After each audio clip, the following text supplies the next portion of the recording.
చెప్పండి రాజేష్ సార్, ఇది electric vehicle లా ఉంది, దీని పర్ఫార్మెన్స్ చెప్పండి సార్. సార్ ఇది ADMS కంపెనీ సార్, ఈ ఎలక్ట్రికల్ వెహికల్. సార్ ఇది అసలు యాక్చువల్గా చూడడానికి ఒక స్కూటీ లాగే ఉంటుంది సార్, ఒక ఎలక్ట్రికల్ వెహికల్ లాగైతే ఉండదు సార్. నేను తీసుకొని 20 డేస్ అవుతుంది సార్. సార్ నేను కానిస్టేబుల్ సార్, నాకు 4,500 నుంచి 5,000 పెట్రోల్ ఖర్చు అవుతుంది సార్ నెలకి. కానీ ఈ వెహికల్ తీసుకుని 20 డేస్ అవుతుంది సార్. ఇంతవరకు నేను పెట్రోల్ బంక్ అయితే వెళ్ళలేదు. ఈ పర్ఫార్మెన్స్ పరంగా అయితే నాకు చాలా హ్యాపీగా ఉంది సార్.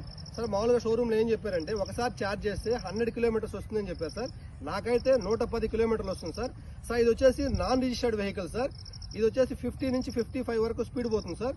సో నాకు లోకల్లోకి అయితే ఇదైతే చాలా హ్యాపీగా ఉంది సార్. అంతేగాని దీంట్లో రిజిస్టర్డ్ వెహికల్స్ కూడా ఉన్నాయి సార్, అది 80 నుంచి 90 స్పీడ్ పోతుంది. సో నాకు లోకల్లో కాబట్టి ఈ వెహికల్ సరిపోతుందని దీన్ని తీసుకున్నాను సార్. సో పర్ఫార్మెన్స్ పరంగా కావచ్చు, నెక్స్ట్ రివర్స్ గేర్ ఆప్షన్ ఉంది, అంతేకాకుండా సెన్సార్ కూడా సార్, స్టాండ్ తీస్తేనే వెహికల్ పోతుంది. దీంట్లో పార్కింగ్ మోడ్, అట్లాగా అన్ని విధాలుగా కూడా వెహికల్ అయితే చాలా బాగుంది సార్.